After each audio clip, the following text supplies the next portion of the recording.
2027 to 2028, after election, I'm speaking here, the devil will look for a way for a bloodshed. Record my statement and wait for the appointed time. It is in your political bloodline. You cannot wish it away. It cannot run away. Kenya, it will have to happen. In simple terms, nobody comes to power without bloodshed. It is in your political bloodline. Until a wise David calls for Prophet Nathan, and he obeys what Nathan says. But if David chooses to live with Bathsheba, Solomon will mess up next. Because Nathan said, because you have chosen to live with this woman as your wife, not because you fornicated, because you have chosen to live with her as your wife, bloodshed will never cease in your life, in your family. Now, a true prophet must say something before it happens and wait for its time. 2027, 2028 is far away. That is 3 years from now. Okay? I have spoken. Saa 10 na 20. Keep the records. Internet never lie. Mtandao haidanganyi. Wait. That is how I spoke in 2022. Mwezi wa 4, mwezi wa 5. I spoke without you people knowing who was going to win. Now I speak again. If these things that I say do not happen, I'm not chosen by God. If David is wise, let him look for Nathan, Prophet Nathan. Let him call him into the palace where decisions are made and tell him, pray for me. There will never be bloodshed, and every deputy will become a deputy for 10 years. Ladies and gentlemen, the prophetic message from the New Life Prayer Center Church Pastor Ezekiel Odero comes in as political temperatures are on the increase every single hour, with the opposition against President William Ruto seemingly being intensified as a section of Raila Odinga's allies from the ODM party led by Siaya Governor James Orengo, Kisumu Governor Peter Anyang' Nyong'o, and Senator Edwin Sifuna, who doubles up as the ODM SG, are constantly attacking President William Ruto left, right, and center, signaling at people who have not yet embraced the so-called broad-based government between UDA and ODM party as the main partners. Please, when you have something being brought to Siaya, it is a matter of right. It is not you are being given, it's a matter of right. It's a matter of right.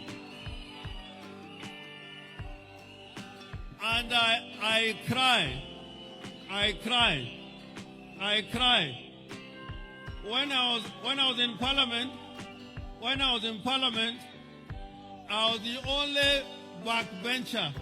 I was here with Omamo, I was with Okero, there were other people like Okwanyo, and they used to tell me that you must be in government. All of us cannot be in government. Just fight for your right. Just fight for your right. And you'll have a better country. Ruto is taking us into a sinking ship. And I'm urging everybody that joining Ruto is a disaster, is an abomination. It cannot work.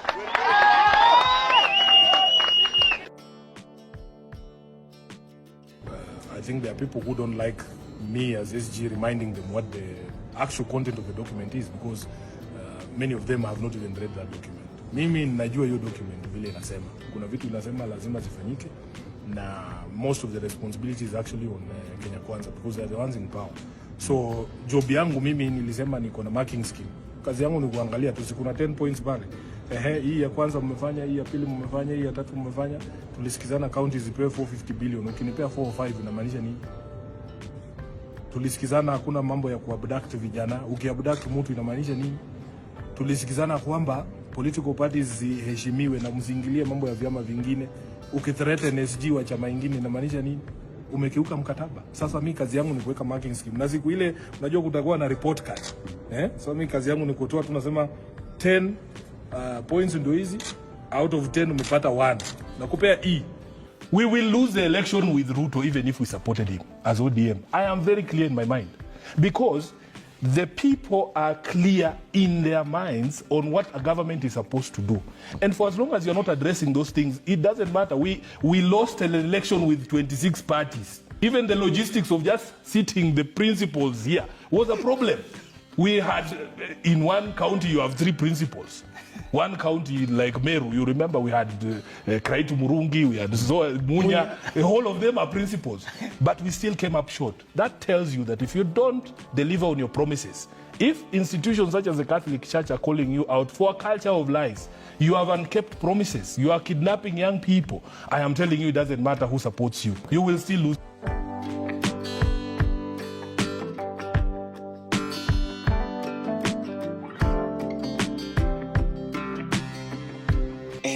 Tension and panic are building up, signaling at a black political future because tribal political groupings are re-emerging, armed with the sharp-head tanks, ready to get rid of peace and tranquility that Kenyans are currently enjoying, hence ushering in chaos and violence that usually precedes Kenyan elections, which leads to bloodshed.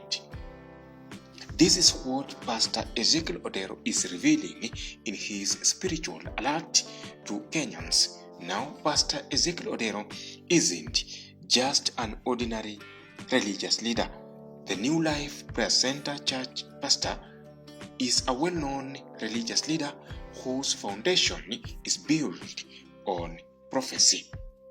Pastor Ezekiel Odero is amongst a few religious leaders who came out openly to warn William Samoei Ruto against celebrating Kenya Kwanza victory, as he had no clue of why Kenyans decided to vote for him and elect him.